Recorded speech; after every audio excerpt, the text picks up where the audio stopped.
8 months pregnant, standing in freezing rain outside iron gates.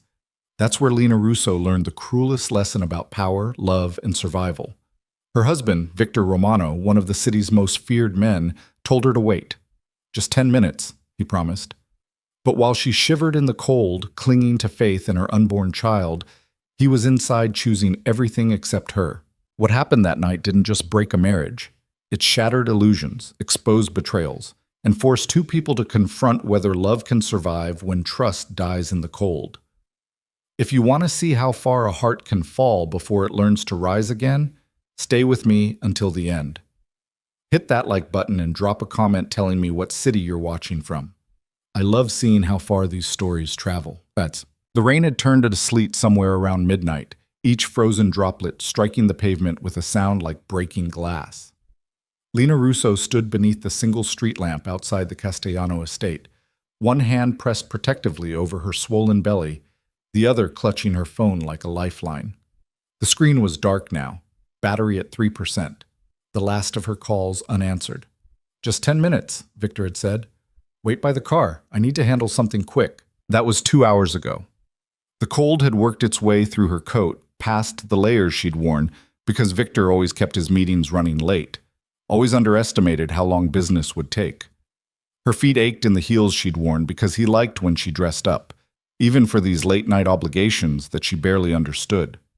The baby kicked against her ribs, strong, insistent movements that would have made her smile on any other night. Tonight, each kick felt like a question she couldn't answer.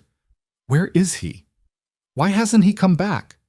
The Castellano mansion rose before her like something from another era, all stone and iron and windows that glowed with warm yellow light. She could see shadows moving behind the curtains on the second floor, shapes that might have been people, might have been nothing. The gates were closed, locked from the inside, and the intercom Victor had used to announce their arrival remained silent, no matter how many times she'd pressed the button. She'd stopped trying after the first hour. Lena shifted her weight, trying to ease the pressure in her lower back. At 8 months, everything hurt. Her feet, her hips, the place where the baby's head pressed down with increasing insistence. Dr. Morrison had warned her about spending too much time on her feet. "You need rest," she'd said at the last appointment, her expression concerned as she'd reviewed Lena's blood pressure readings. "This pregnancy is high risk. Your body is under enough stress without you pushing yourself." But what choice did she have? Victor's world didn't accommodate pregnancy complications or doctor's orders. It moved according to rules she was still learning, hierarchies she didn't fully understand. When he said, "Come with me," she came.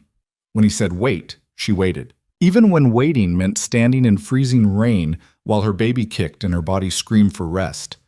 The wind picked up, cutting through the gaps in her coat. Lena wrapped her arms tighter around herself, humming softly, a lullaby her mother used to sing. The baby seemed to respond, the frantic kicking settling into gentler movements. For a moment, standing there in the cold, it was just the two of them, mother and child.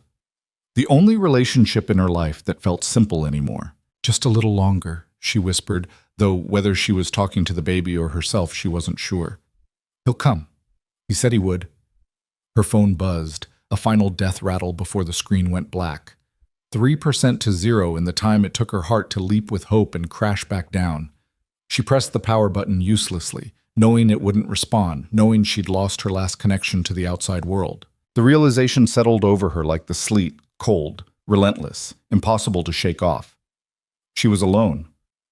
Lena looked up at the mansion again, at those warm golden windows. Somewhere inside, Victor was conducting business, making deals, securing territory, doing whatever it was that men like him did when they disappeared into rooms and emerged hours later smelling of cigars and expensive whiskey.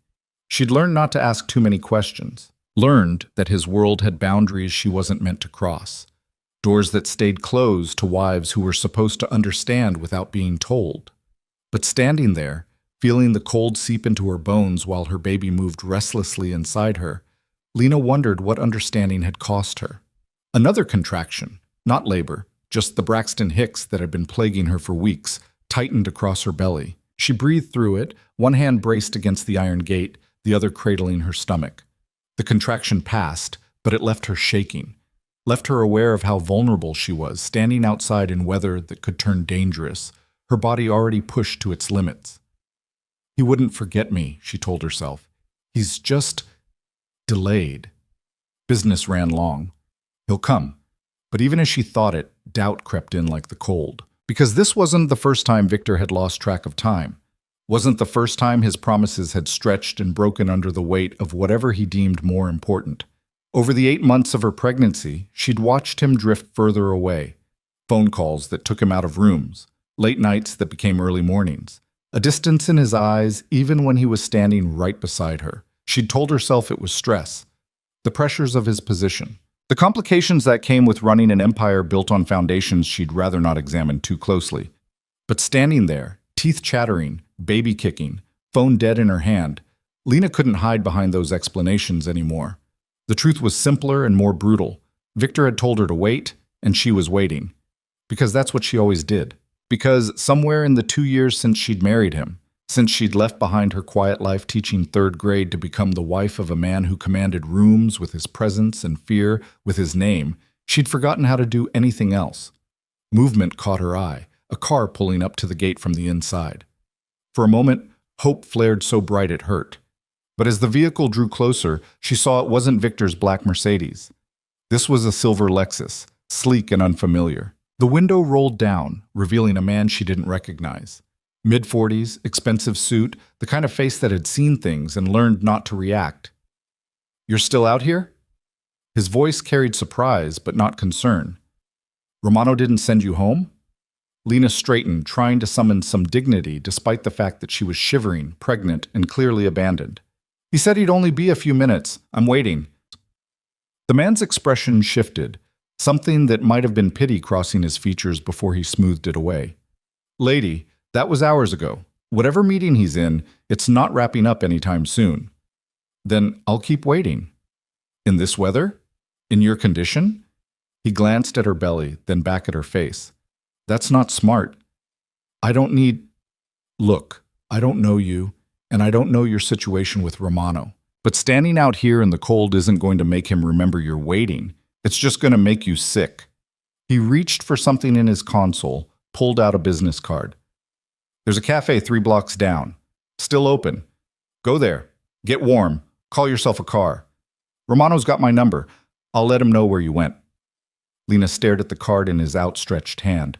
The logical part of her brain, the part that wasn't freezing, wasn't exhausted, wasn't clinging to faith in a man who'd left her standing in sleet for 2 hours, knew he was right. Knew that staying here accomplished nothing except putting herself and the baby at risk. But accepting that card meant accepting something else, meant admitting that Victor had forgotten her. That whatever was happening inside those warm, golden-lit rooms was more important than the wife waiting outside, the pregnant wife, the wife carrying his child. "I'll stay," she said quietly. "But thank you." The man studied her for a long moment, then shook his head slowly. "Your choice." He pocketed the card, rolled up his window, and the gate swung open to let him through. As it closed again with a metallic clang, Lena was alone once more. The cold seemed worse after that brief exchange.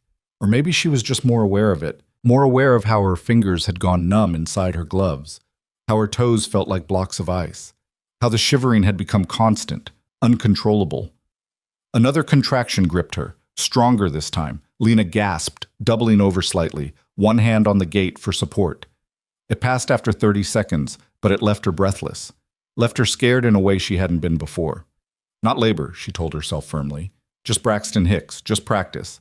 The baby isn't due for another month, but her body didn't seem to care what the calendar said. Another contraction followed 5 minutes later. Then another. The pattern was irregular, the intensity varying, but each one left her a little more shaken, a little more aware that she was in trouble. She needed to call someone. Needed help. But her phone was dead, the intercom wasn't working, and the only person who could open those gates was inside doing business that apparently couldn't be interrupted, even for his wife's well-being. Lena pressed her forehead against the cold iron, fighting back tears. She wouldn't cry. Couldn't cry. Because if she started, she might not stop, and she needed to stay strong. Needed to stay focused, for the baby, for herself, for whatever shred of dignity she had left. "Victor," she whispered into the night. "Please, Please come back. But the only answer was the wind and the sleet and the distant sound of the city that never slept. A city that had no room for pregnant women abandoned outside locked gates. Inside the mansion, in a room that smelled of leather and cigars, Victor Romano stood at a window overlooking the grounds.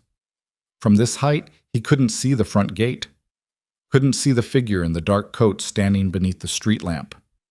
His phone sat face down on a side table, set to silent, the screen dark.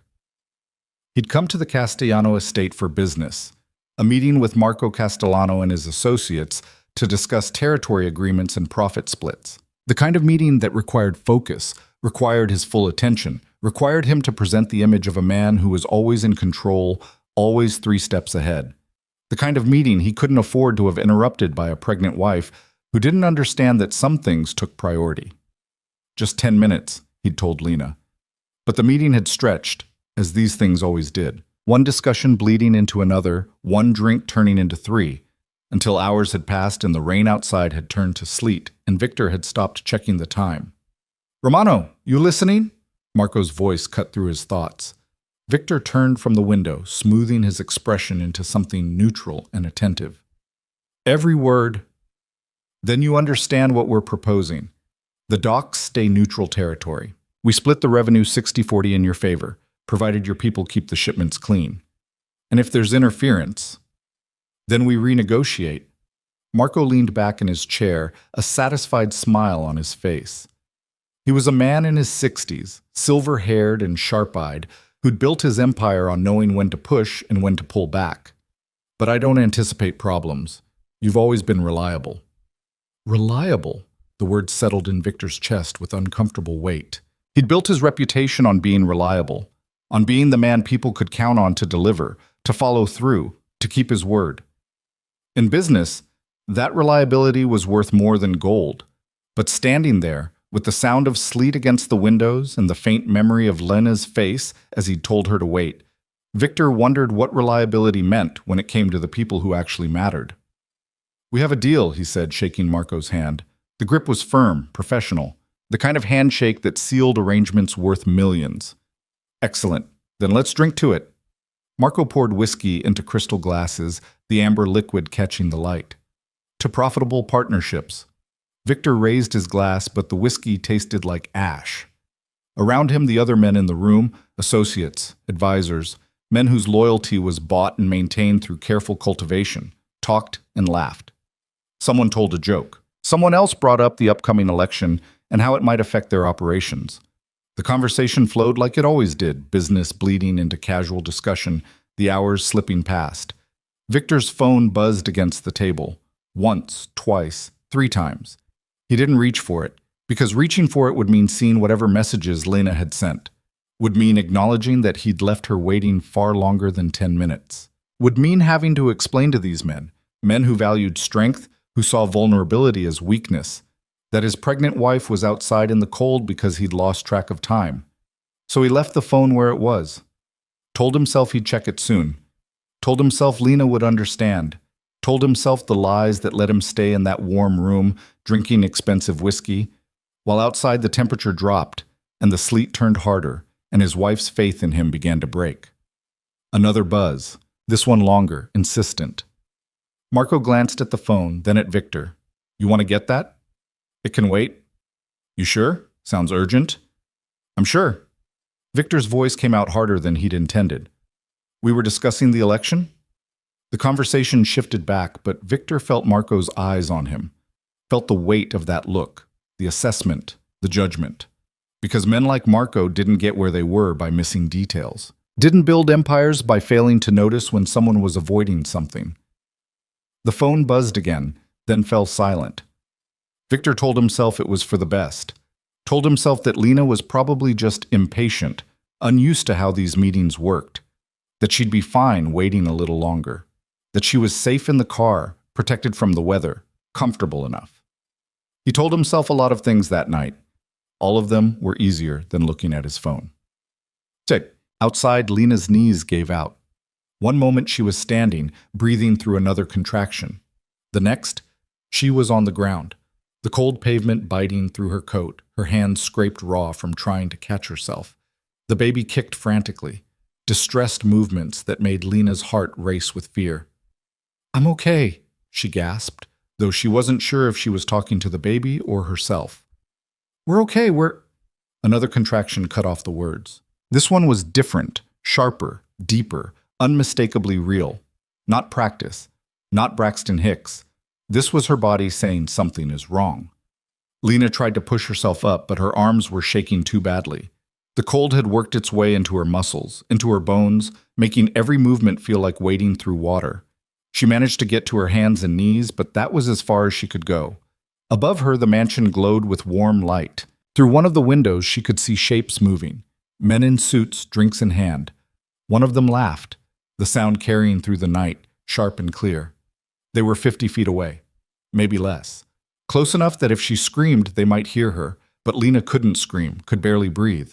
The contraction had her in its grip, and all she could do was endure it, kneeling on the frozen pavement while the sleet soaked through her clothes and her baby kicked, and her faith in Victor Romano finally, irreversibly shattered.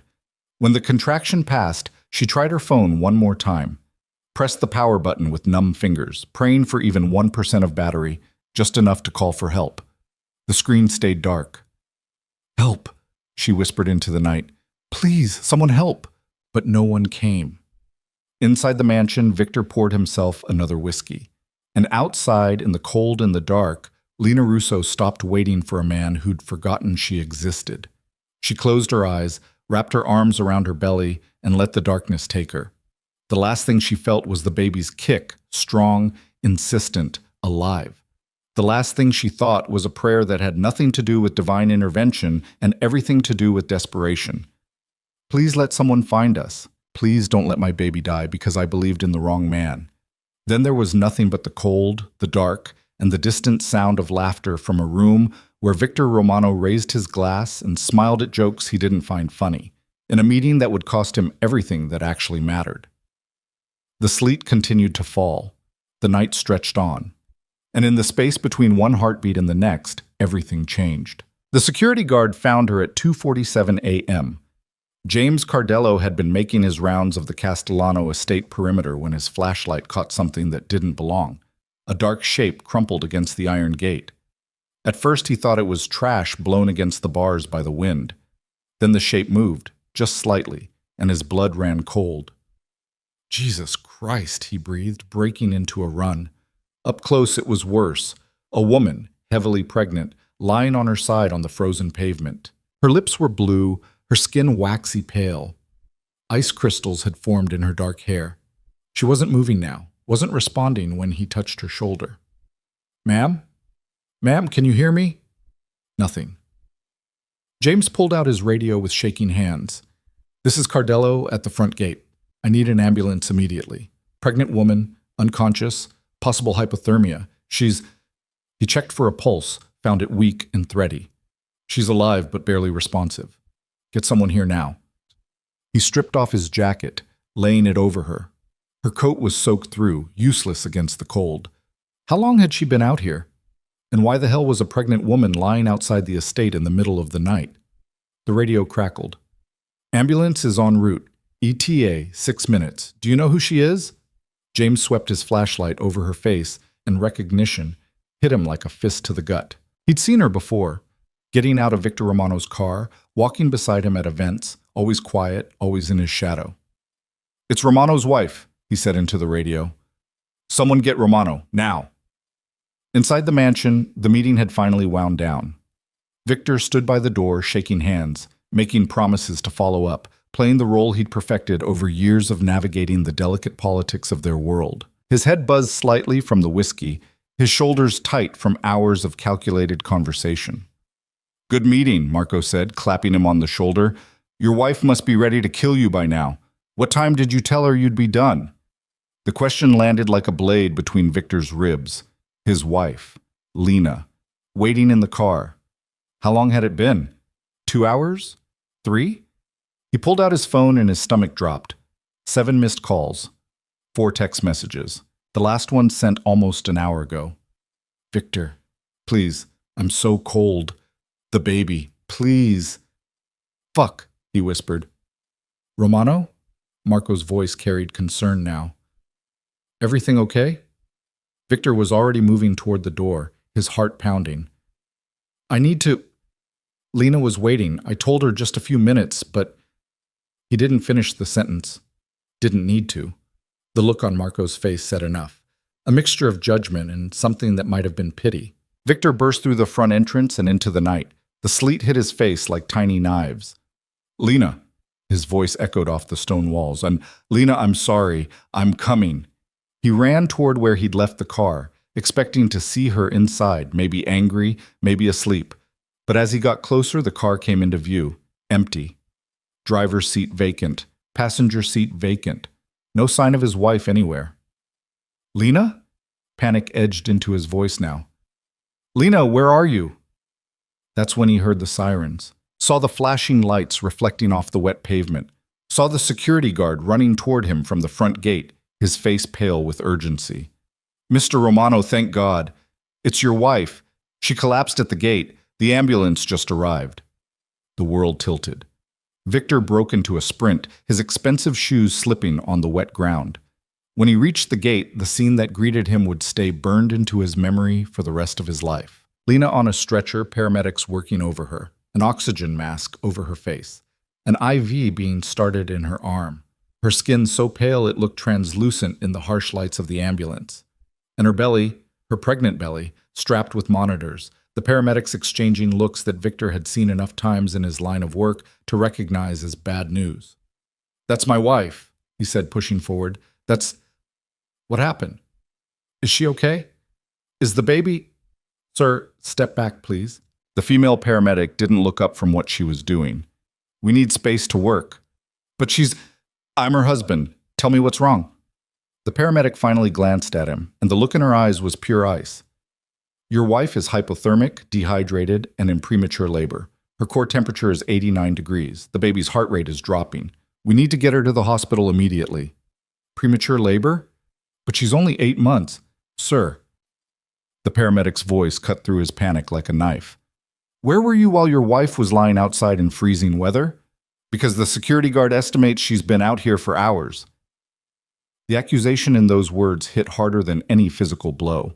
Victor opened his mouth to explain, to defend himself, but what could he say? That he was inside drinking whiskey? That he'd silenced his phone? That he'd forgotten his pregnant wife was waiting for him? I was in a meeting, he managed.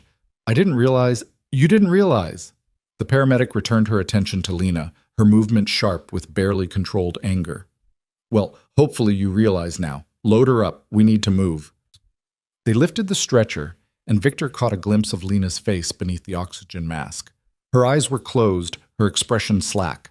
She looked small, fragile, nothing like the woman he'd married, the woman who'd laughed at his jokes, who'd challenged him when he got too caught up in business, who'd looked at him like he hung the moon. I'm coming with you, he said, climbing into the ambulance. No space. Follow in your car. The paramedic blocked his path. And sir, when we get to the hospital, you might want to prepare yourself. In cases like this, with hypothermia and premature labor, outcomes aren't always positive. The doors slammed shut before Victor could respond. The ambulance pulled away, sirens wailing, leaving him standing in the sleet with those words echoing in his head. Outcomes aren't always positive. His wife, his baby, both at risk because he'd been too caught up in business to check his phone, too concerned with maintaining his reputation to remember the woman who'd given up everything to be with him. Victor ran to his car, his hands shaking so badly he could barely get the key in the ignition. The drive to the hospital was a blur of red lights and panic. His mind kept replaying the image of Lena on that stretcher, so still, so pale. Kept hearing the paramedic's voice. Where were you? Where was he? He was being Victor Romano, feared businessman, respected leader. He was being the man everyone expected him to be, powerful, focused, untouchable. He just forgot to be a husband. Forgot to be the man Lena needed. The hospital emergency entrance was chaos when he arrived. Victor abandoned his car in the first available spot and ran inside, his wet shoes squeaking on the linoleum. Lena Romano, he gasped at the reception desk. My wife. She just came in. Pregnant, hypothermia. Room 4, trauma bay. The receptionist pointed down the hallway. But sir, you can't. Victor was already moving. He followed the signs, the sound of urgent voices leading him to a set of double doors marked authorized personnel only. Through the small windows, he could see Lena surrounded by what looked like a dozen medical staff. Machines beeped. Someone called out numbers. A doctor barked orders. "Sir, you can't be here." A nurse appeared at his elbow. "Family needs to wait in the waiting room." "That's my wife, my baby." "I understand, but you don't understand." Victor's voice rose, desperation bleeding through the carefully maintained control. "She was waiting for me. Outside in the cold because I told her to wait, and then I forgot. I forgot she was there. So if something happens to her, if something happens to our baby, it's my fault. Do you understand that? It's my fault." The nurse's expression softened slightly. "Mr. Romano, the best thing you can do right now is let the doctors work. They're doing everything possible, but I need you to step back and let them do their job." "How long until I know something?" "I can't say. Every case is different, but someone will come talk to you as soon as we have information. The waiting room is down the hall. There's coffee, and I don't want coffee." Victor pressed his hands against the glass, watching the controlled chaos around Lena's bed. "I want my wife to be okay." "Then let us help her, please." It took everything Victor had to step away from those doors, to walk down that hallway to the waiting room with its uncomfortable plastic chairs and flickering fluorescent lights. To sit down and realize that for the first time in years, he had absolutely no control over what happened next. His phone rang.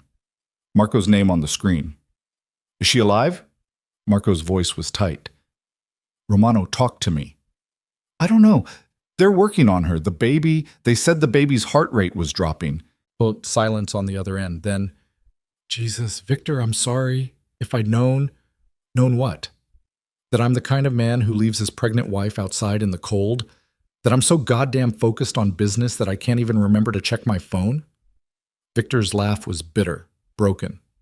"This is on me. All of it. What do you need?" "I need to go back 3 hours and make a different choice. I need to not be the man who did this."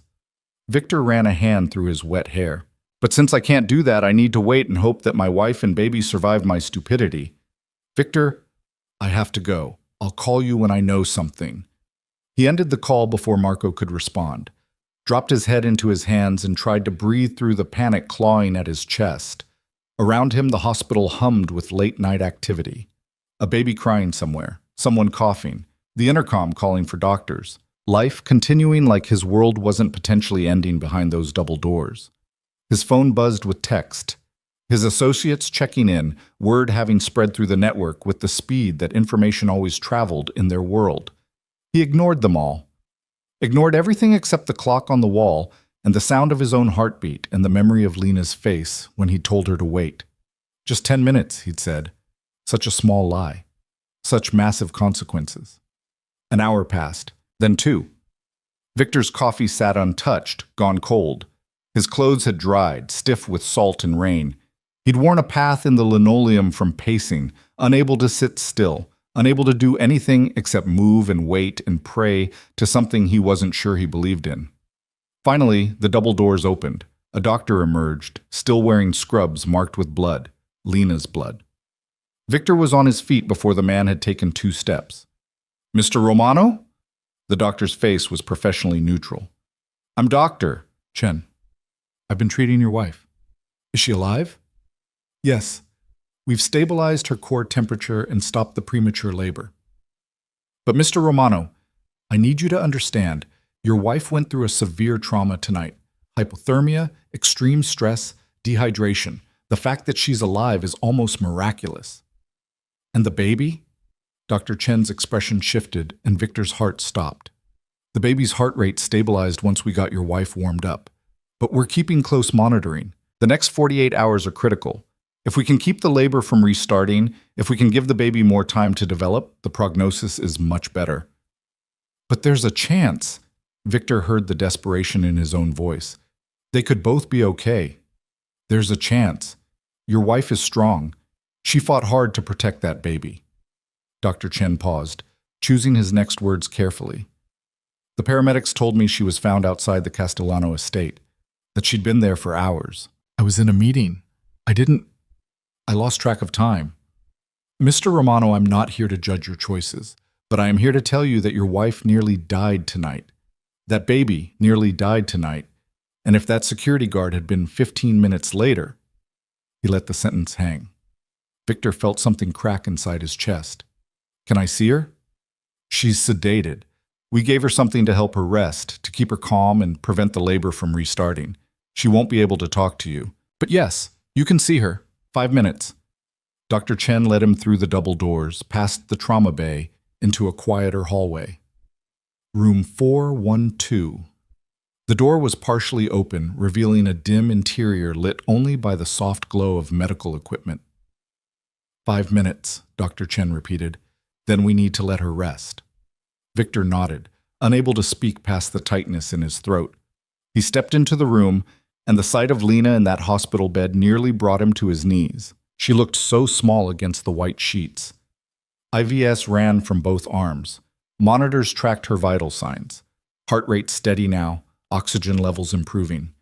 The swell of her pregnant belly was visible beneath the blanket, strapped with fetal monitors. Her face was still pale, but had more color than when he'd seen her on that stretcher. Her dark hair spread across the pillow, finally dry. She looked like everything he'd never realized he needed until it was almost too late. Victor approached the bed slowly, afraid that even his presence might disturb her. Up close, he could see the damage. The scrapes on her hands from where she'd fallen, the bruise forming on her cheek, the way her lips were chapped and cracked from the cold. Evidence of what waiting for him had cost her. "Lena," he whispered. "I'm so sorry. I'm so goddamn sorry." She didn't respond, didn't even stir. The sedatives held her in deep sleep, protecting her from the trauma her body had endured, protecting her from him. Victor reached out, then hesitated. Did he have the right to touch her? After what he'd done, after how thoroughly he'd failed her, did he deserve even that small comfort? But the need was too strong. He took her hand gently, carefully avoiding the IV. Her fingers were still cool but warming. He could feel her pulse beneath his thumb, steady, alive. "I forgot you," he said softly. "I forgot you were waiting, and I know—" His voice broke. "I know that's unforgivable. I know I don't deserve another chance. But Lena, if you can hear me, I need you to know that I'm here now. I'm not leaving. Whatever happens next, whatever you decide when you wake up, I'm here." The fetal monitor beeped steadily, the baby's heartbeat, strong and regular now, a life that had almost been lost because Victor couldn't be bothered to check his phone. "I'm going to be better," he continued. "I'm going to be the man you thought you were marrying, the man who puts you first, the man who doesn't forget that his pregnant wife is waiting outside in freezing weather because a business meeting ran long." He laughed bitterly. "Who am I kidding? I don't know if I can be that man. I don't know if I know how, but I'm going to try. For you, for our baby, I'm going to try." A nurse appeared in the doorway. "Mr. Romano, time's up. She needs to rest." Victor nodded, not trusting his voice. He squeezed Lena's hand gently. "I'll be right outside. I'm not going anywhere." He released her hand and stepped back, memorizing her face, the woman he'd married, the woman carrying his child, the woman he'd almost killed through negligence. In the hallway, Dr. Chen was waiting. "Mr. Romano, we have her in a private room. She'll stay here for at least 48 hours, possibly longer, depending on her recovery. You're welcome to stay, but I'd suggest going home, getting some rest." "I'm staying." "Mr. Romano, I left her once tonight. I'm not doing it again." Victor's voice was steel. "I don't care if I have to sleep in a chair. I'm staying." Dr. Chen studied him for a long moment, then nodded. "There's a chair that converts to a bed. The nurses can show you. But Mr. Romano, when your wife wakes up, she's going to have questions. She's going to want to know what happened, why she was left outside. Are you prepared to answer those questions honestly?" "I don't know, but I owe her the truth." "Then I hope you're ready. Because from what I understand, the truth isn't going to be easy for either of you to hear." Dr. Chen walked away, leaving Victor alone in the hallway with his thoughts and his guilt and the weight of consequences he'd never meant to set in motion. He returned to Lena's room, to the chair the nurse had converted. It was uncomfortable, too small, positioned awkwardly beside the bed. But Victor settled into it, his eyes never leaving his wife's face. His phone buzzed repeatedly. Messages, calls, demands for his attention. He silenced it without looking. Let them wait. Let the business wait. Let the entire empire he'd built wait. Tonight, tomorrow, for however long it took, there was only one thing that mattered: the woman in the bed and the baby she carried. The family he'd almost destroyed. The future that hung in the balance, dependent on choices he hadn't made yet but knew he needed to. Outside the window, the sleet had stopped. Dawn was breaking, painting the sky in shades of gray and pink. A new day beginning, a second chance he didn't deserve but desperately needed. Victor reached out and took Lena's hand again. This time, he didn't let go. "I'm here," he whispered. "I'm not perfect. I'm probably going to mess this up 100 more times, but I'm here. And I'm not leaving. Not again. Never again." The monitors beeped their steady rhythm. The baby's heart beat strong. Lena's breathing even and deep. 2 lives continuing despite his failures, despite everything he'd done wrong. Victor closed his eyes and made a promise he wasn't sure he could keep, but knew he had to try. He would be better. He would change. He would become the man Lena deserved, the father their child needed. He would earn back the trust he'd shattered in the cold outside those gates. Or he would die trying, because losing them wasn't an option. Not anymore. Not when he just realized how much they meant, how empty his empire was without them, how powerless he truly was when the only thing that mattered was slipping through his fingers. The sun rose higher, spilling golden light through the hospital window. And Victor Romano, feared businessman, powerful leader, sat in an uncomfortable chair holding his wife's hand and finally understood what it meant to be truly afraid. Not of enemies or rivals or the dangers that came with his position, but of losing the only thing that made any of it worthwhile. Lena woke to the sound of machines and the smell of antiseptic. For a moment, she didn't know where she was. Then the memories came flooding back: the cold, the gate, the contractions, the darkness closing in. Her hand flew to her belly, panic surging through her chest. "The baby," she gasped. "Is the baby?" "The baby's fine." A nurse appeared at her bedside, calm and efficient. "Heart rate is good. You're both stable. Try to stay calm, Mrs. Romano. Stress isn't good for either of you." Lena forced herself to breathe, to focus on the monitor beside her bed, the steady beep, beep, beep of her baby's heartbeat. Alive. Safe. For now. "How long have I been here?" "About 14 hours. You were brought in early this morning. It's almost 6 p.m. now." 14 hours. Lena closed her eyes, trying to piece together what happened after she'd collapsed. She remembered the cold, the pain, the fear. Then nothing. "Your husband has been here the whole time," the nurse added, adjusting one of the IVs. "He stepped out about 20 minutes ago to make some calls. Should be back any—" The door opened and Victor walked in. Lena's first instinct was relief, a deep, visceral reaction to seeing him that made her hate herself. Because even after everything, even after being left in the cold, her treacherous heart still leapt at the sight of him. Then reality crashed back in, and with it came something colder than the sleet that had nearly killed her. Anger. Victor stopped just inside the door, and Lena saw something she'd rarely witnessed in the 2 years she'd known him: fear. Raw, undisguised fear in his eyes as he looked at her. "Lena." Her name came out rough, broken. "You're awake." She stared at him, this man she'd married, this man she'd trusted with everything. He looked terrible, his expensive suit rumpled and stained, his face drawn with exhaustion, his eyes red-rimmed. He looked like a man who'd been through hell. Good. Because so had she. "I'll give you some privacy," the nurse said quietly, slipping from the room. The silence that followed was suffocating. Victor took a step closer, then stopped, as if uncertain whether he had the right to approach her bed. Smart man, because Lena wasn't sure she could handle him being close right now, wasn't sure what she might say or do if he touched her. "How are you feeling?" he asked finally. The question was so absurd, so inadequate, that Lena almost laughed. "How am I feeling? I'm in a hospital bed because I collapsed from hypothermia and went into premature labor. How do you think I'm feeling, Victor?" He flinched. "Lena, where were you?" The words came out quiet but sharp as knives.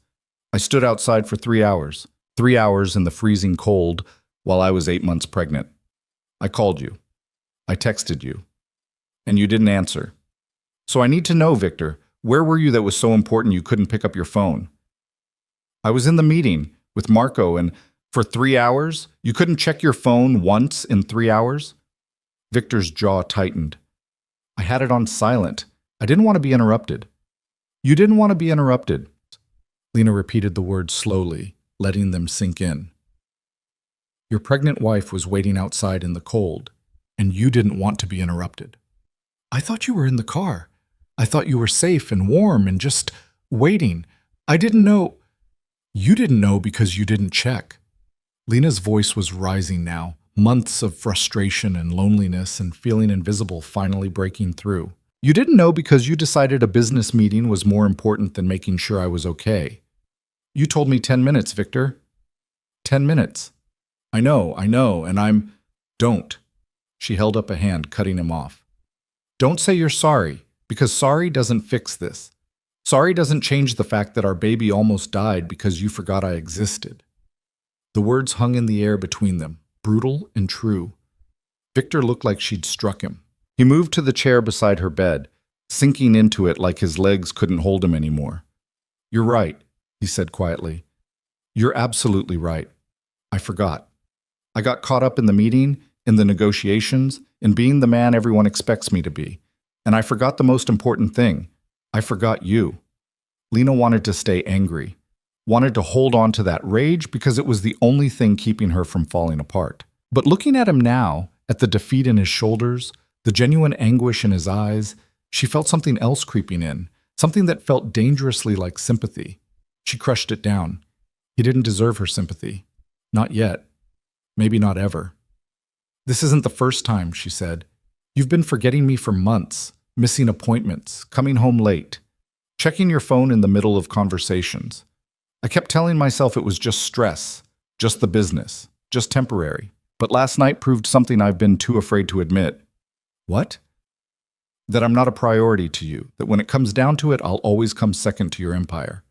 She placed a hand on her belly, feeling the baby shift beneath her palm. We both will. Victor leaned forward, his elbows on his knees, his head in his hands. That's not true. Isn't it? Then tell me, Victor, when was the last time you put me first? When was the last time you chose me over a meeting, over a deal, over your reputation? Silence. The kind of silence that answered questions better than words ever could. That's what I thought, Lena whispered. I'm going to change. Victor looked up, and the desperation in his eyes was almost painful to witness. I know I've messed up. I know I've taken you for granted. But last night, Lena, when I saw you on that stretcher, when the paramedic told me you might not make it, you were scared. I understand. But Victor, fear isn't the same as love, and being scared of losing something isn't the same as appreciating it when you have it. I do appreciate you. I love you. Do you? Lena met his gaze steadily. Because love isn't just words, Victor. It's actions. It's showing up. It's answering your phone when your pregnant wife calls. It's remembering that she exists even when you're in an important meeting. And by those measures, I'm not sure you know what love is. The words seemed to physically wound him. Victor's hands clenched into fists, his knuckles white. Then tell me what to do. Tell me how to fix this. I don't know if you can. Lena, I mean it. She felt tears building but refused to let them fall. You left me outside to freeze, Victor. You prioritized business over my safety, over our baby's safety. How do I trust you after that? How do I believe that you won't do it again? Because I swear to you, I won't. I swear. You swore to love and cherish me when we got married. You swore you'd take care of me. And look where we are. Lena gestured around the hospital room. Your promises don't mean anything if you can't keep them. Victor stood abruptly, pacing to the window. His shoulders were rigid, his breathing harsh. When he spoke again, his voice was thick with emotion. You want the truth? The ugly, unfiltered truth? Yes. I was drinking. Inside that mansion, while you were outside freezing, I was drinking expensive whiskey and making deals and pretending to give a damn about territory agreements.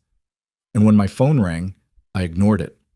Not because I didn't hear it, not because I was too busy, but because answering it would have meant explaining to those men that my pregnant wife needed me.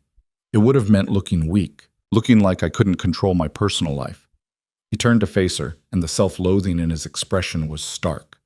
So I let it ring. I let you call, and I sat there, drinking, laughing at jokes I didn't find funny, being Victor Romano, the man everyone fears and respects. And I told myself you'd understand, that you always understood. Lena felt something break inside her chest, because this was worse than forgetting. This was choosing, actively, consciously choosing his image over her well-being. "Get out," she whispered. "Lena, get out!" The words came out as a sob. I can't look at you right now. I can't hear your voice. I can't." She pressed a hand to her mouth, trying to hold back the tears, the rage, the overwhelming sense of betrayal. "Please, don't shut me out. You shut me out!" Lena's voice cracked. "You shut me out when you silenced your phone." Victor stood frozen, his face pale. I know you didn't mean to. That's almost worse, because it means I'm so far down your list of priorities that you can forget about me completely without even trying." Lena reached for the call button. "I want you to leave. Now. Before I say something I can't take back." "Lena, please." The nurse appeared in the doorway. "Is everything all right?" "No."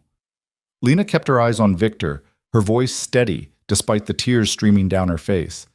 "My husband was just leaving. Weren't you, Victor?" He looked like he wanted to argue, looked like he wanted to stay and fight and somehow make this right. But whatever he saw on her face must have convinced him that pushing now would only make things worse. He nodded slowly, defeated. "I'll be in the waiting room. If you need anything—" "I won't need you." The words were cruel, designed to hurt. And from the way Victor's face crumpled, they hit their mark. "That's the point." He left without another word. The door closed behind him with a soft click, and Lena finally let herself fall apart. Great, heaving sob that shook her whole body, that made the baby kick frantically in response, that brought the nurse rushing to her side with soothing words and tissues. "Mrs. Romano, you need to calm down. The stress isn't good for the baby." I know. I'm sorry." Lena tried to breathe through the tears, tried to find some measure of control. I can't believe he actually admitted it, that he heard my calls and chose not to answer." The nurse's expression softened with understanding. Men can be incredibly stupid sometimes, especially when they're trying to prove something to other men. That doesn't make it okay. No, it doesn't, but it does make it human. She checked Lena's monitors, adjusting something on the IV. "Your blood pressure is elevated. I'm going to give you something to help you relax. And I'm going to strongly suggest that you avoid stressful conversations for the next few days." "Doctor's orders." Lena nodded, too exhausted to argue. The medication hit her system quickly, making her thoughts fuzzy and her eyelids heavy. The last thing she remembered before sleep claimed her was the steady beep of her baby's heartbeat and the image of Victor's face when she'd told him to leave. She'd hurt him. She knew she'd hurt him. But he'd hurt her first, hurt her deeper. And she wasn't ready to forgive that. Wasn't sure she'd ever be ready. In the waiting room, Victor sat with his head in his hands, replaying the conversation over and over. Every word Lena had said was a mirror held up to his failures. Every accusation was true. He had forgotten her. He had prioritized his image over her safety. He had sat in that mansion drinking whiskey while she collapsed outside. And the worst part? He'd known. On some level, he'd known she was waiting, known it was taking too long, known he should check his phone, but he'd chosen not to, chosen the easy path of ignorance over the harder path of responsibility. His phone buzzed. Marco calling again. Victor sent it to voicemail. Whatever the man wanted could wait. Everything could wait. Because sitting here, knowing his wife hated him, knowing his marriage might be over before his child was even born, that was a consequence he couldn't negotiate his way out of. "Mr. Romano?" Dr. Chen approached, his expression professional but concerned. "I heard there was an incident in your wife's room. She asked me to leave. Can you blame her?" "No." Victor laughed bitterly. "No, I can't blame her at all. She's absolutely right to hate me." "I don't think she hates you. I think she's hurt, scared, trying to protect herself and her baby." Dr. Chen sat down beside him. Mr. Romano, I've been doing this job for 20 years. I've seen a lot of marriages tested by medical crises. Some survive, some don't. The ones that survive? They're built on honesty, communication, and the willingness to actually change, not just promise to change. How do I prove I've changed when she won't even look at me? You start by giving her space, by respecting her boundaries, by showing up even when she pushes you away. Dr. Chen leaned back in his chair. And you start by being honest with yourself about why you made the choices you made. Because until you understand that, you can't fix it. But Victor sat with that for a long moment. Why had he silenced his phone? Why had he ignored Lena's calls? The easy answer was that he'd been in a meeting, that he'd lost track of time, that he hadn't realized how serious it was. But the truth was darker. The truth was that answering Lena's calls would have meant acknowledging that his wife needed him, would have meant showing vulnerability in front of men who respected strength, would have meant choosing her over the empire he'd built, the reputation he'd cultivated, the identity he'd constructed as Victor Romano, the untouchable. And he'd decided she wasn't worth that cost. The realization hit him like a physical blow. He'd weighed Lena against his pride and found her wanting. He'd measured her worth against his image and decided the image mattered more. "I'm a monster," he whispered. "No," Dr. Chen's voice was firm. "You're a man who made a terrible mistake. What happens next, whether you become a monster or something better, that's up to you. What if she won't give me the chance?" Then you respect that decision. You don't pressure her. You don't manipulate her. You don't use your money or power or connections to force your way back into her life. The doctor stood. You love her enough to let her go if that's what she needs, even if it destroys you. After Dr. Chen left, Victor sat alone in the waiting room and faced a truth he'd been avoiding for years. He'd built an empire on fear and respect and carefully cultivated power. He'd become the kind of man people listened to, obeyed, feared. He'd convinced himself that success in business meant success in life.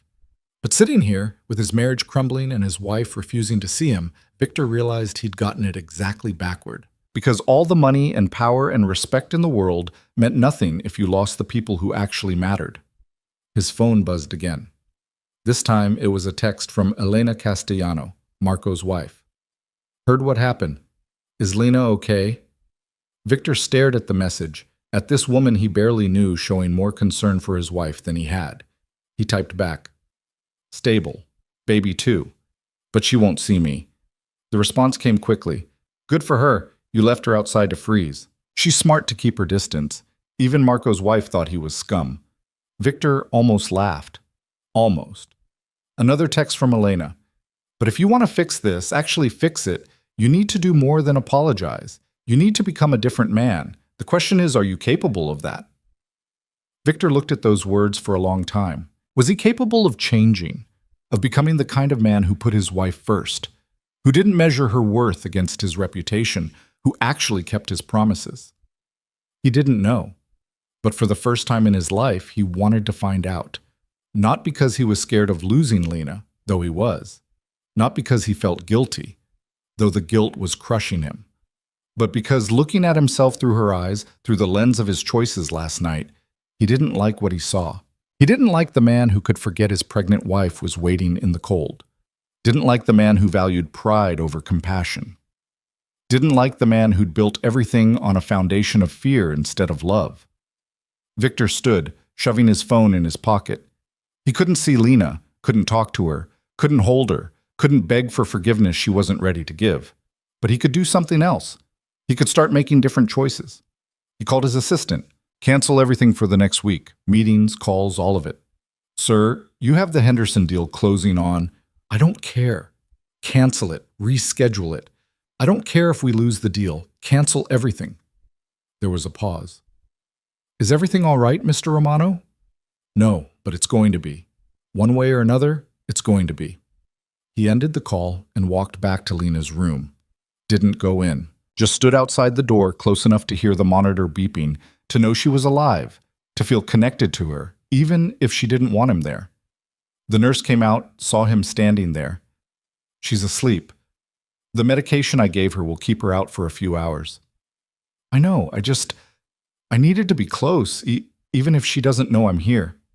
The nurse's expression softened. You really hurt her, you know. I know. It's going to take more than standing outside her door to fix this. I know that too. Victor looked at the closed door, at the woman he'd failed sleeping beyond it. But I have to start somewhere, and right now this is all she'll let me do. The nurse nodded and walked away, leaving Victor alone in the hallway with his thoughts and his regrets and his desperate, fragile hope that maybe, somehow, he could find a way back to the woman who'd trusted him with her heart.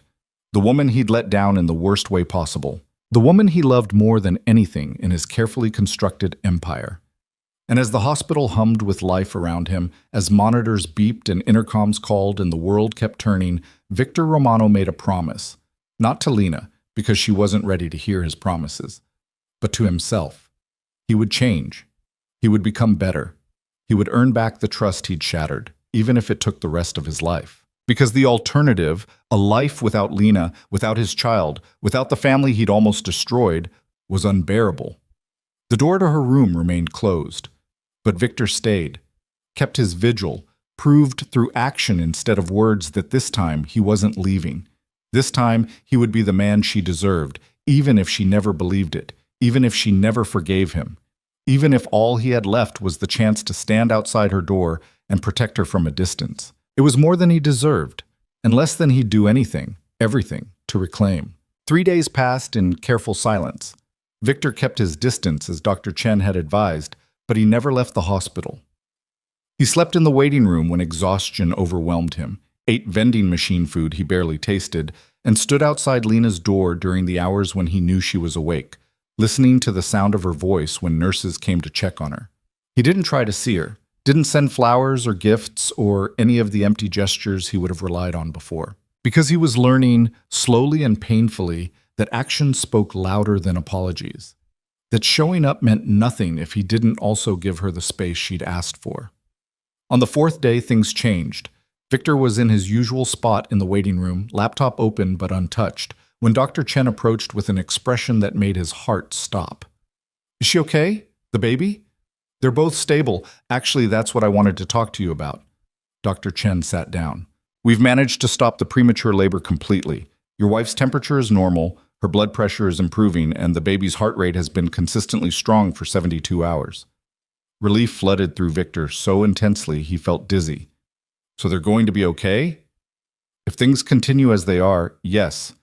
We'd like to keep Mrs. Romano here for another few days for observation, but the crisis has passed. Dr. Chen paused. However, there's something else we need to discuss. Your wife has been asking questions about what happens after she's discharged, about living arrangements.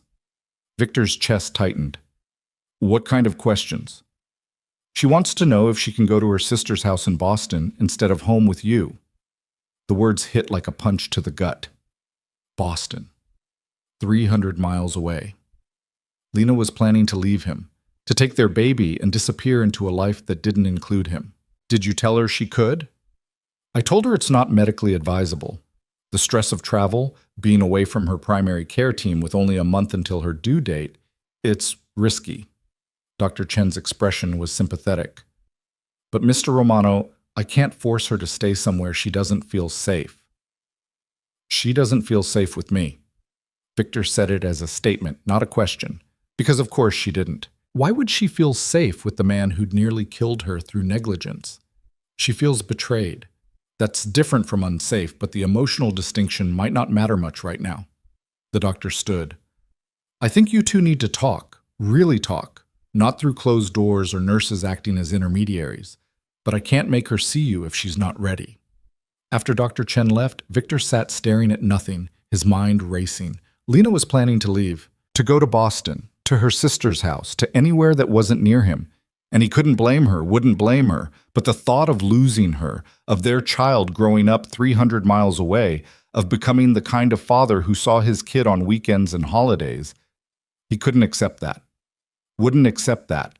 But forcing his way into her room, demanding she listen to him, that wasn't the answer either. That was the old Victor, the man who thought power and control could solve everything, the man who'd created this mess in the first place. So instead, Victor did something he'd never done before. He wrote a letter. Not an email. Not a text. An actual letter, written by hand on hospital stationery because he had nothing else. His handwriting was terrible. He'd spent years typing instead of writing, but he pressed on, crossing out mistakes, starting over when necessary. It took him 2 hours to get it right. 2 hours of pouring everything he couldn't say out loud onto paper. When he was done, his hand was cramping and the letter was 3 pages long, but it was honest.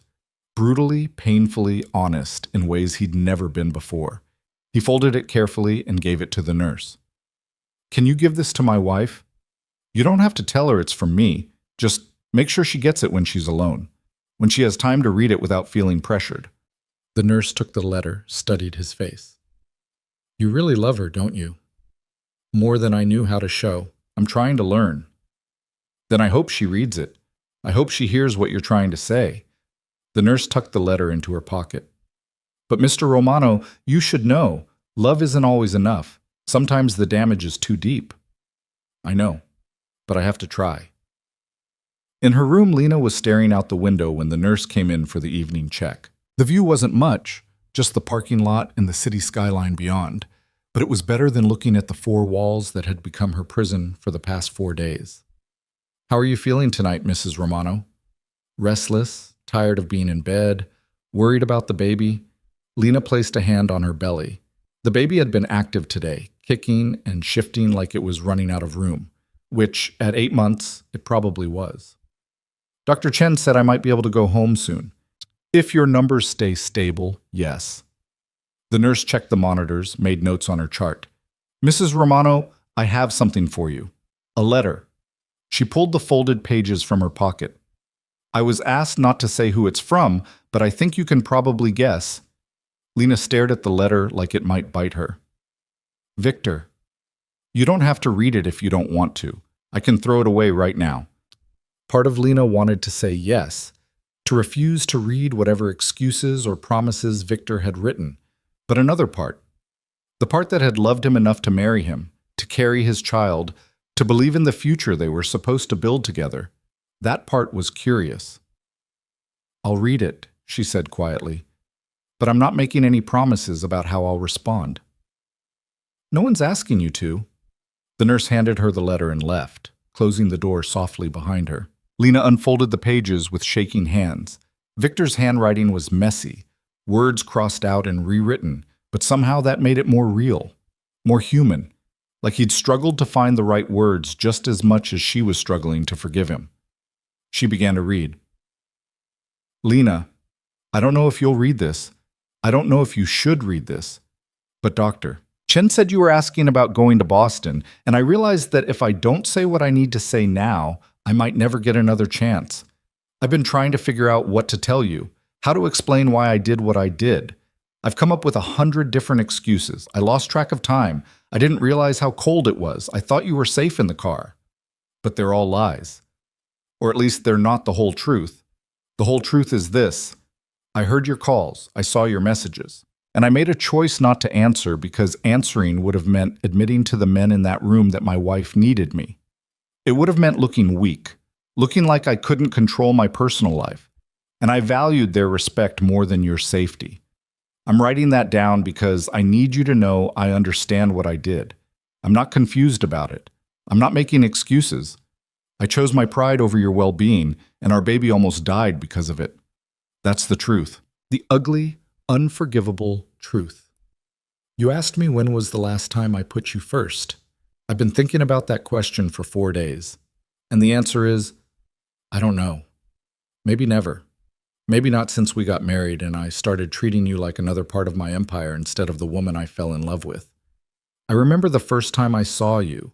You were teaching at that elementary school, reading to a classroom full of 3rd graders. You had paint on your sleeve and chalk in your hair, and you were so focused on making those kids understand fractions that you didn't even notice me standing in the doorway. I asked the principal who you were, and she said, "That's Miss Russo, best teacher we've got. The kids would follow her anywhere." I fell in love with you that day, not because you were beautiful, though you were. Not because you impressed me, though you did, but because you were real. Because you cared about something bigger than yourself. Because in a world full of people trying to use me or fear me or manipulate me, you didn't even know who I was. When I asked you out, you said no. Do you remember that? You said you didn't date men in expensive suits who showed up unannounced. So I came back the next week in jeans and a t-shirt, and I asked if that was better. You laughed. And I thought, this is it. This is the woman I want to spend my life with. I don't know when I stopped being that man. The man who wore jeans to impress you. The man who would have done anything to make you laugh. But somewhere along the way, I forgot that being Victor Romano, feared businessman, meant nothing if I wasn't also being the man you fell in love with. I can't change what I did. I can't take back leaving you in the cold. I can't undo the fear you felt, the pain you went through, the betrayal you're feeling now. But I can promise you this. I'm ending my relationship with Sofia Castellano. I know you heard her voice when you called. I know what you must think, and you're right to think it. I was unfaithful. Not physically, I never touched her. But emotionally, I checked out of our marriage months ago. I let her flirt with me, let her text me, let her think there was something between us because it felt good to be wanted without having to work for it. That ends today. I'm also stepping back from some of my business obligations. Not all of them. I'm not naive enough to think I can just walk away from my responsibilities. But the late-night meetings, the constant calls, the obsessive focus on building an empire at the expense of everything else, that has to change. Because you were right. I built everything on a foundation of fear instead of love. And what good is an empire if I lose my family in the process? I'm not asking for forgiveness. I don't deserve it. I'm not asking you to come home to me or to give me another chance or to pretend like this didn't happen. I'm just asking you to let me prove, through actions, not words, that I can be better. If you want to go to Boston, I'll respect that. I'll make sure you have everything you need, that you're safe, that the baby has the best medical care available. I won't fight you. I won't try to control you. Because controlling you would just prove I haven't learned anything. But if there's any part of you that thinks we might be able to fix this, if there's any chance you might let me try to be the husband you deserve and the father our child needs, then I'm here. I'm not going anywhere. I'll wait as long as it takes. I love you, Lena. I've loved you since the moment I saw you with chalk in your hair. I'll love you if you forgive me. I'll love you if you don't. I'll love you from 300 miles away if that's what you need. But I'm praying you'll let me love you up close. Let me prove that I can change. Let me show you that the man you married is still in here somewhere, buried under years of arrogance and pride and putting the wrong things first. Give me a chance. That's all I'm asking. One chance to show you I can be better. Yours, Victor. Lena read the letter twice, then a third time. Tears streamed down her face, blurring the words, but she kept reading, kept absorbing what Victor had written. He'd admitted everything. The calls he'd ignored, the emotional affair, the choice he'd made to value pride over her safety. He wasn't making excuses, wasn't trying to minimize what he'd done. He was owning it, fully and completely. And somehow, that made it worse. Because it would have been easier to stay angry at a man who was making excuses. Easier to hate someone who was blaming her for his mistakes or minimizing the damage he'd caused. But Victor had done none of those things. He'd looked at himself clearly and honestly, and he'd hated what he saw. Lena could feel that in every word, in every crossed-out phrase, in the shaky handwriting that showed just how hard this had been for him to write. The question was, did it matter? Did it matter that he was sorry if he'd already broken her trust so completely? Did it matter that he promised to change if she couldn't believe his promises anymore? Did it matter that he loved her if his love hadn't been enough to make him check his phone? Lena pressed the letter to her chest, feeling the baby kick beneath it. Their baby. The child they'd made together, planned for together, prepared for together. The baby who deserved two parents who loved each other, not a broken home and a father who only saw them on weekends. But their baby also deserved parents who respected each other, who showed up for each other, who didn't leave each other standing in the cold because a business meeting ran long. "What should I do?" she whispered to her belly. "Tell me what I should do." The baby kicked again, hard enough to make her wince. No answers there. Just movement, life, a reminder that in less than a month she'd be responsible for another human being, and whatever decision she made now would shape that child's entire life. The door opened and the nurse poked her head in. "Mrs. Romano, I have good news. Dr. Chen says if your vitals stay stable through tonight, you can be discharged tomorrow morning." Tomorrow. The word felt loaded with meaning. Tomorrow she could leave this hospital, could go home, or to Boston, or anywhere else she wanted. Tomorrow, she'd have to make a choice. Thank you, Lena managed. After the nurse left, Lena folded the letter carefully and placed it on the bedside table. She couldn't think about this now, couldn't process everything Victor had said, everything he was asking for. Her mind was too full, her heart too confused, her body too exhausted. But as she closed her eyes trying to sleep, Lena found herself remembering something Victor had written about the first time he saw her, with chalk in her hair and paint on her sleeve. She remembered that day too. Remembered the tall, handsome man in the expensive suit standing in her classroom doorway. Remembered thinking he was probably a parent, probably there to complain about something. She'd had no idea he was Victor Romano, had no idea about his reputation, his power, his empire.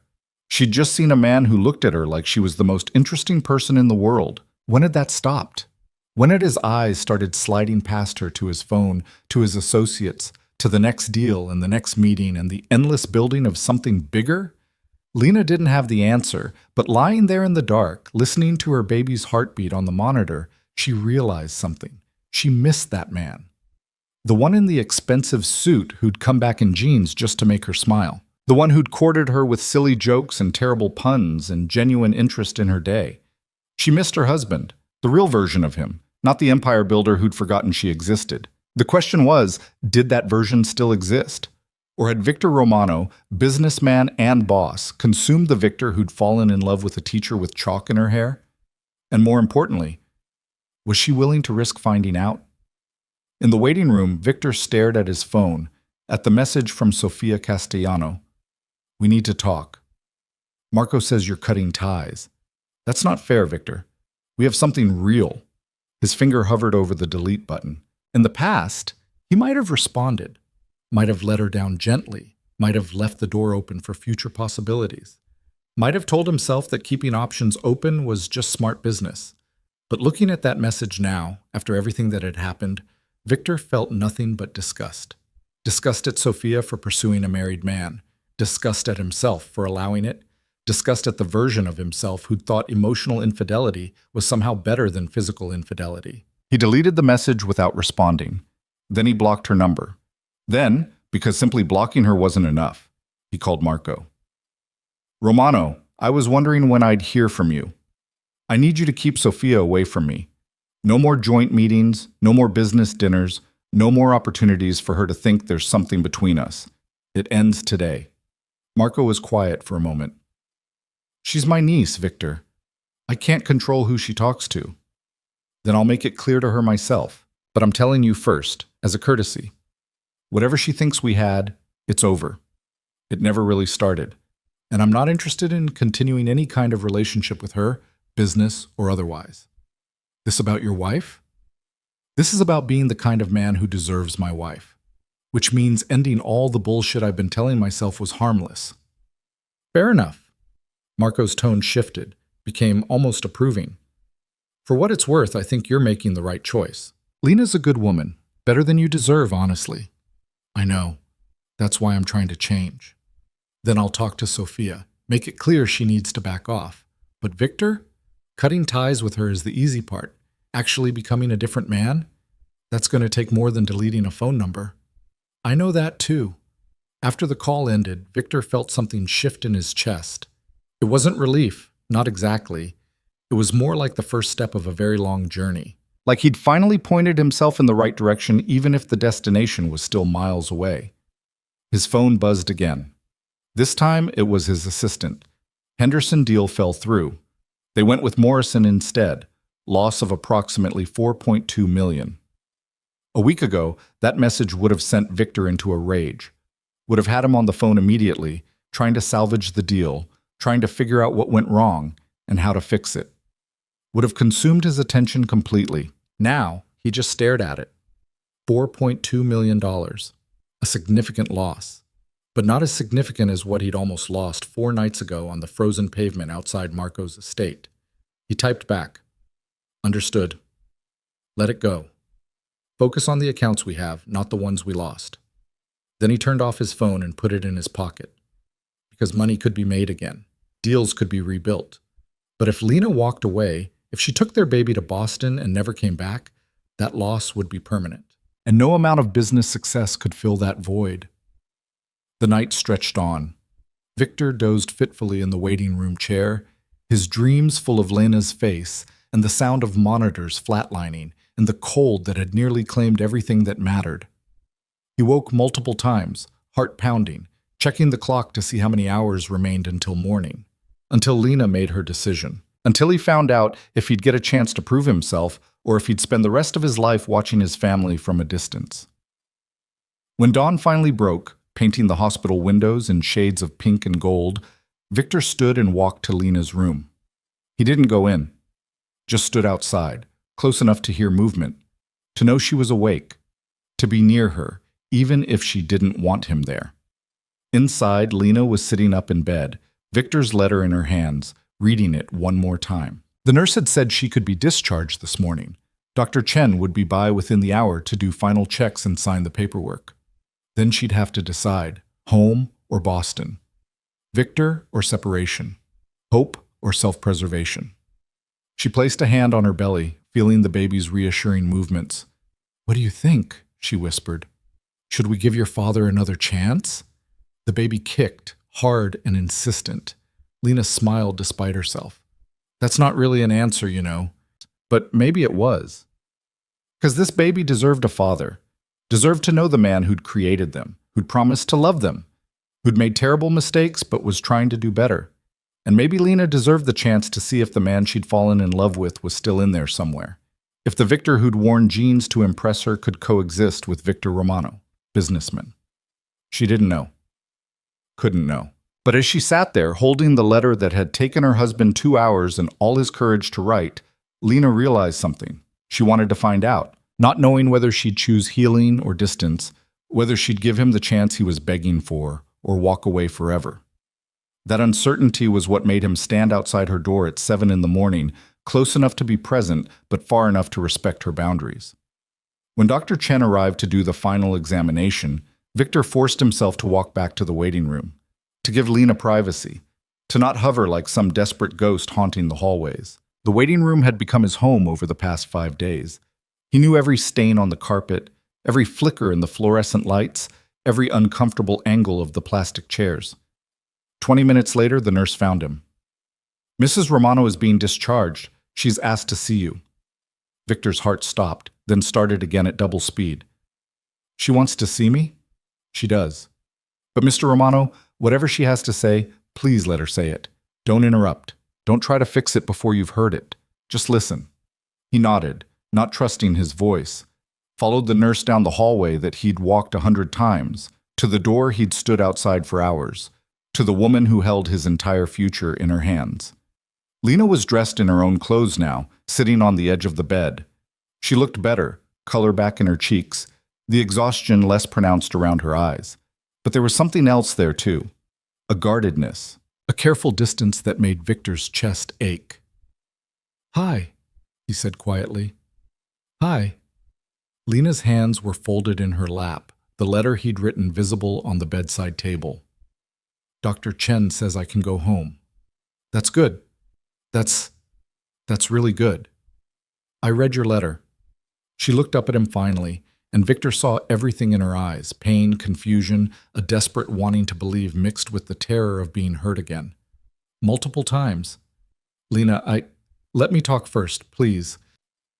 Her voice was steady but soft. "I need to say this before I lose my courage." Victor nodded, moving to lean against the wall because his legs felt unsteady. "Okay. When I woke up in this hospital, when I realized what had happened, my first thought wasn't about myself. It was about the baby, about whether I'd lost our child because I was stupid enough to stand outside in the cold waiting for a man who'd forgotten I existed." She placed a hand on her belly. "And when the nurse told me the baby was okay, the relief was so intense I couldn't breathe. But right after that relief came something else. Rage. Pure, white-hot rage at you for putting us in that position."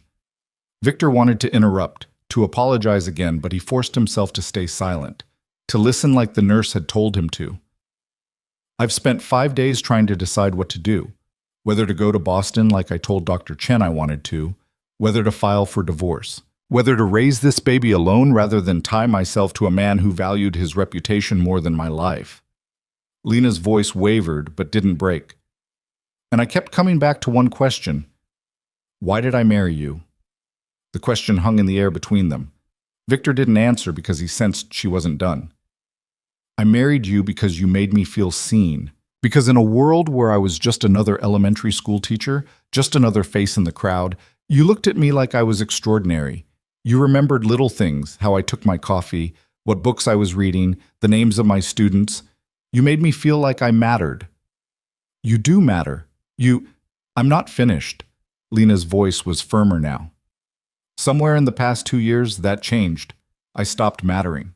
Or maybe I still mattered, but I mattered less than your meetings, your deals, your empire. I became something to be managed rather than someone to be loved. And I let it happen. I let myself become invisible because I told myself that's what being a good wife meant. Supporting your career, not complaining when you were late. Understanding when business came first.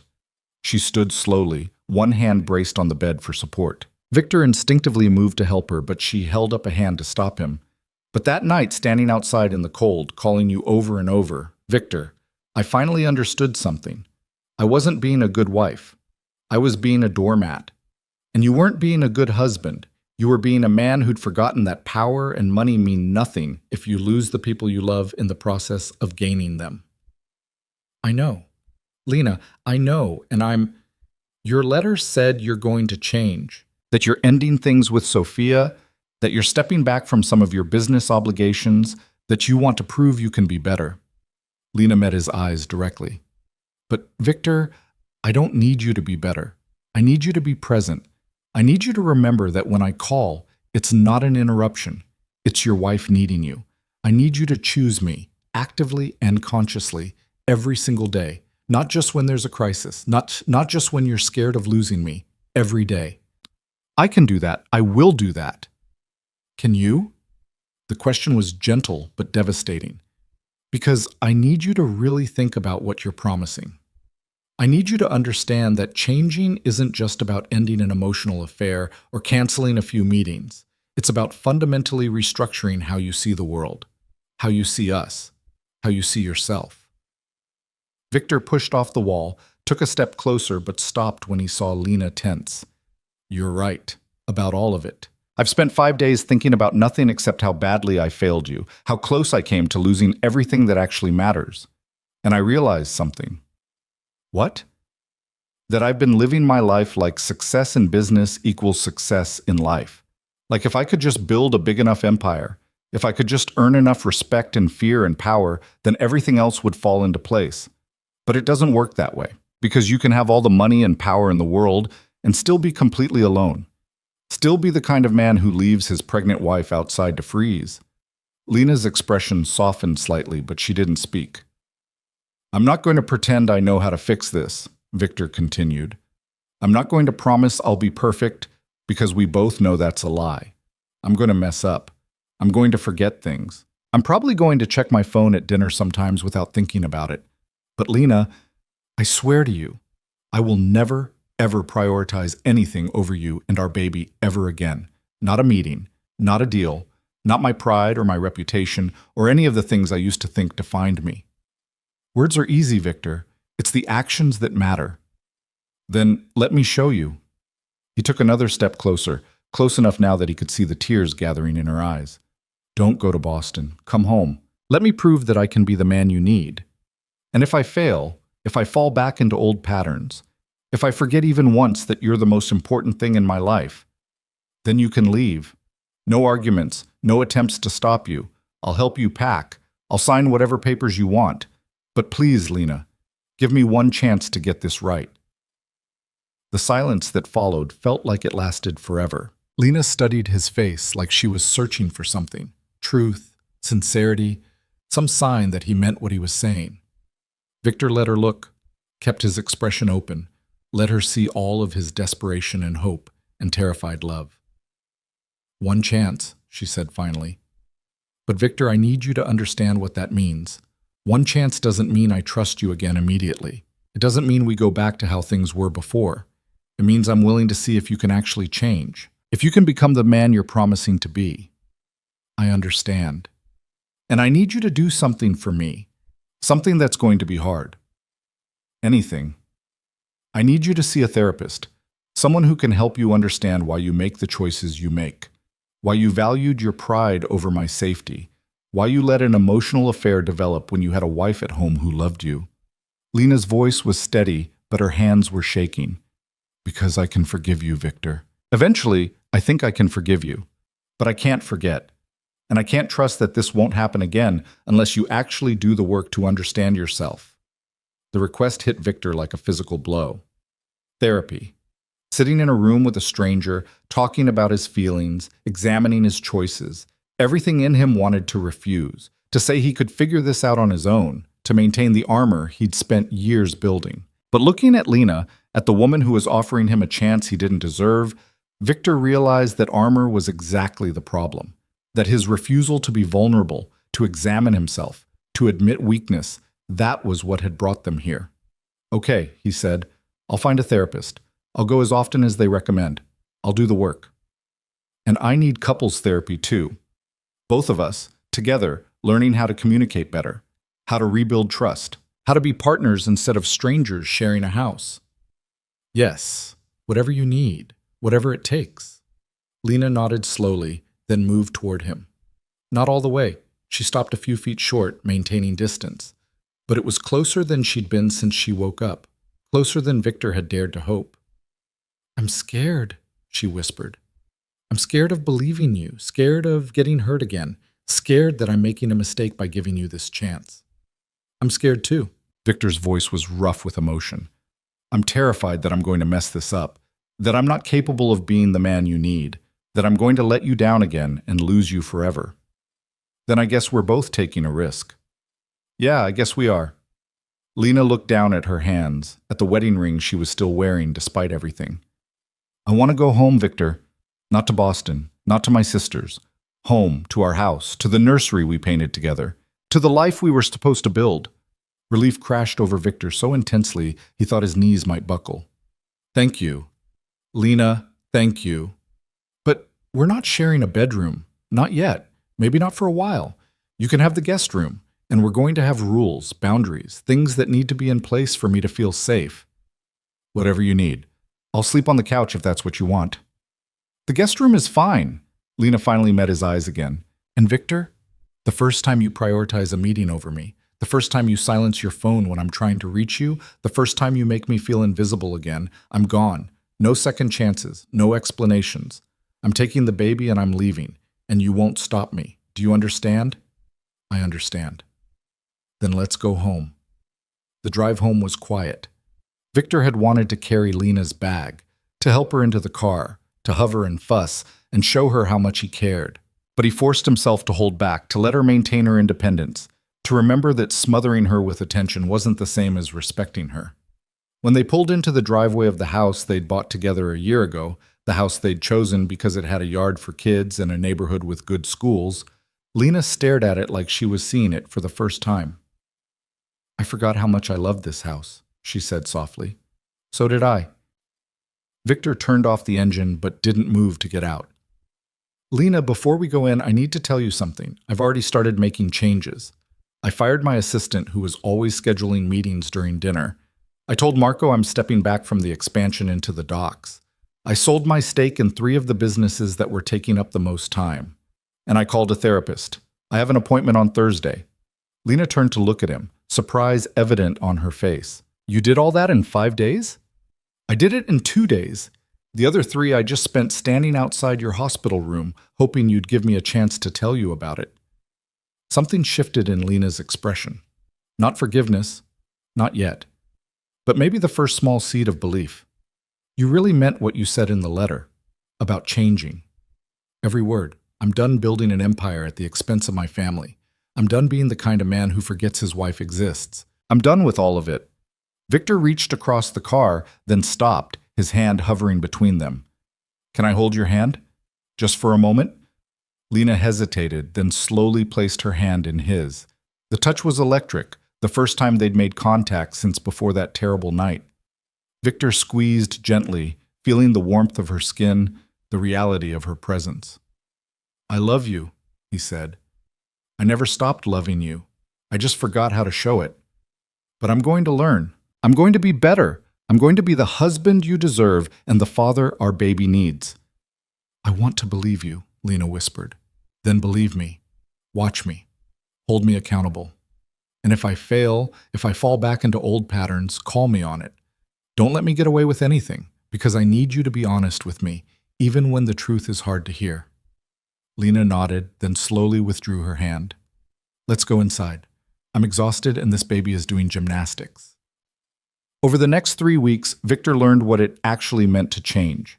It meant going to therapy twice a week and talking about his childhood, his relationship with his father, the beliefs he'd internalized about power and success, and what it meant to be a man. It meant sitting in couples therapy with Lena, listening to her express hurt and anger he'd never fully understood, and not getting defensive when she told him things he didn't want to hear. It meant coming home for dinner every night, not just coming home, but actually being present, phones off, laptop closed, giving Lena and their unborn baby his full attention. It meant learning to cook because Lena was too pregnant to stand at the stove for long. It meant going to every doctor's appointment and actually listening when Dr. Morrison talked about Lena's blood pressure and the baby's position. It meant accepting that some days Lena didn't want to talk to him, that some days she looked at him with wariness instead of love, that forgiveness wasn't a switch she could flip, but a journey they were walking together, one painful step at a time. 3 weeks after Lena came home from the hospital, Victor came downstairs to find her in the nursery. She was sitting in the rocking chair they'd bought together, one hand on her belly, tears streaming down her face. "Lena, what's wrong? Is it the baby?" "The baby's fine.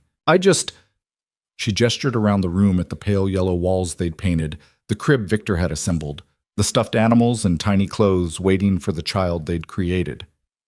"I was so angry at you that I almost gave up all of this, almost took our baby to Boston and raised them alone. And I realized today how close I came to making a terrible mistake." Victor crossed the room slowly, kneeling beside the rocking chair. "You weren't making a mistake. You were protecting yourself and the baby. That's not wrong. But I would have been taking them away from their father, from you. And yes, you screwed up massively. Yes, you almost got us both killed through negligence. But Victor, you've been different these past 3 weeks. You've been present. You've been trying. And our baby deserves to grow up with that version of you. I'm trying to make sure that version is the only version they ever know." Victor placed his hand over hers, feeling the baby kick beneath their joined palms.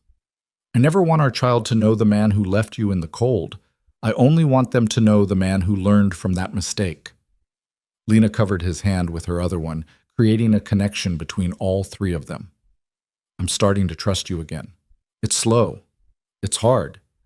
There are still moments when you reach for your phone and I tense up, waiting to see if you'll ignore me. But it's getting better. That's all I can ask for. Time and the chance to keep proving myself. Dr. Morrison said the baby could come any day now. Are you ready to be a father?" Victor looked up at her, this woman he'd almost lost, this woman who was giving him a chance he didn't deserve. "I'm terrified. I have no idea what I'm doing. I'm probably going to mess it up 100 different ways. But Lena, I'm ready to try. I'm ready to be the father I never had, the kind who shows up, who's present, who loves unconditionally." "Then we're going to figure this out together." Lena leaned down and kissed his forehead, the first kiss she'd initiated since the hospital. It was gentle, brief, but it held more meaning than 1,000 passionate embraces. It held hope. 2 days later, at 3 a.m, Lena shook Victor awake. "It's time. The contractions are 5 minutes apart." The drive to the hospital was nothing like the drive 5 weeks ago when she'd been unconscious on a stretcher. This time, Lena was awake and alert, breathing through contractions while Victor held her hand and tried to remember everything they'd learned in the childbirth class he'd insisted on attending. "You're doing great," he said as another contraction hit. "Just breathe. In through your nose, out through your mouth." "I know how to breathe, Victor," but Lena was smiling despite the pain. "I'm the one who made you practice this every night for a week. And I'm grateful for it because otherwise I'd be panicking right now." "You are panicking right now. Your hand is shaking." "Okay, fine, I'm panicking, but I'm here, and I'm not going anywhere." Labor lasted 14 hours. 14 hours of Lena squeezing Victor's hand hard enough to leave marks. of breathing exercises and ice chips and doctors checking progress. 14 hours of Victor watching the strongest person he'd ever known endure unimaginable pain to bring their child into the world. And through all of it, he stayed.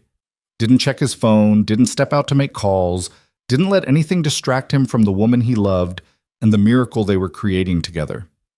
When their daughter finally arrived at 5:47 p.m., tiny and perfect and screaming her displeasure at the world, Victor felt something crack open in his chest. This was his child, his daughter, the most precious thing he would ever help create.